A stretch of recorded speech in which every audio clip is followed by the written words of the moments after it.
Hello all, it's the 23rd of October 2017 and you're down the no-dig allotment with Dan in Essex, UK. So take a look at this. Now this is a no-dig bed, which means, unsurprisingly, it's not been dug.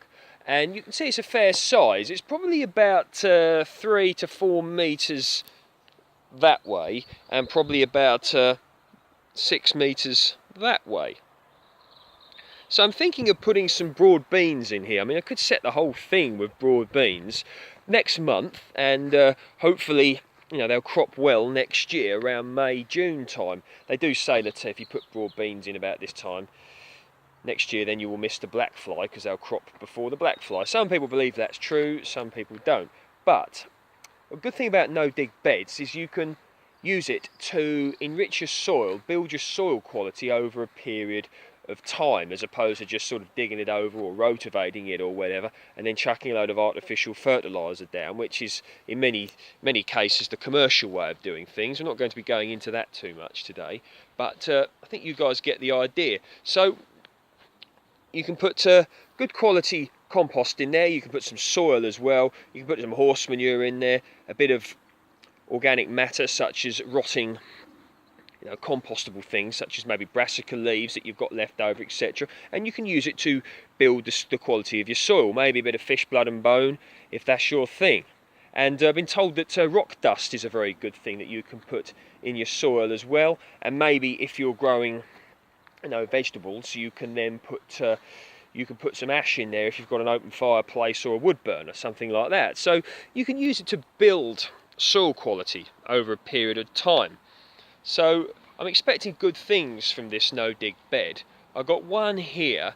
Now, if you've been following the channel for a while, you may remember that just here I had some, what did I have? I had butternut squash, I had cucumbers and marrows, and they did incredibly well. Check out some of my allotment videos from about 2 months ago and you'll see just how many cucumbers, variety market more, that I actually had. I probably had about 30 or 40, and I just literally let them trail all over the place, and they did well, didn't tie them up or anything, and certainly were very successful. But so enrich the soil here by placing the growing medium on top, and I'm going to continue to enrich this. I'm probably going to get I might bring a trailer down of manure and put that down and build the quality some more. So that's what I like to do, look at it as a work in progress.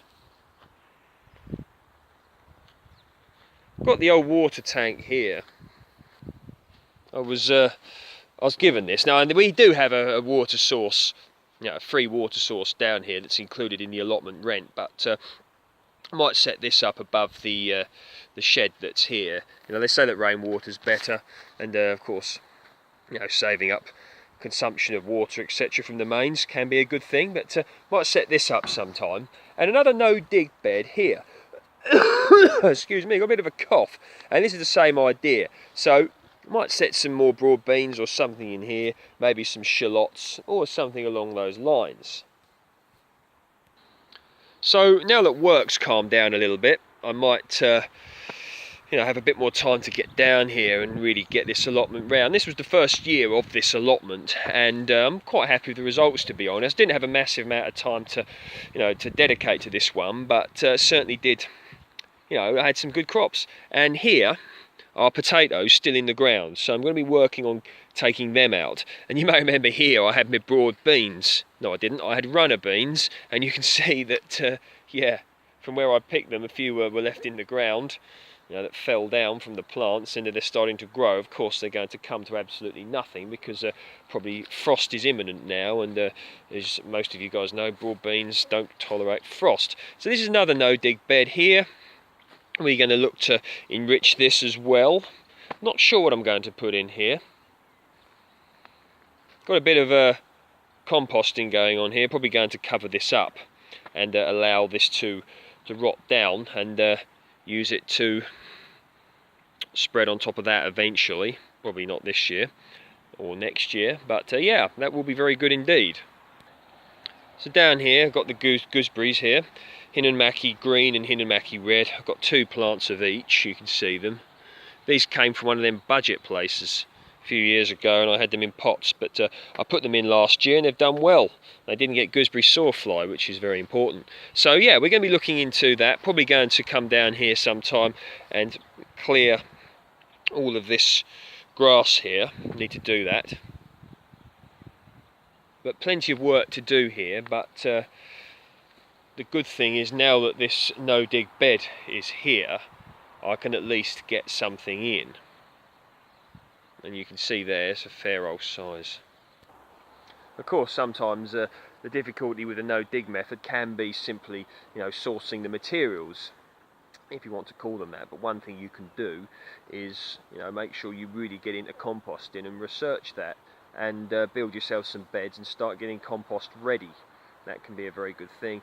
And quite often you see allotmenteers that quite often when they take over a new allotment, if it's all rough and grassed or whatever, they quite often like to take the top layer off with a spade or a shovel, and then they don't know what to do with it. And you can quite often get them to give you, they're more than happy to give you their excuse me, their topsoil, and you can cover it over for a year or two.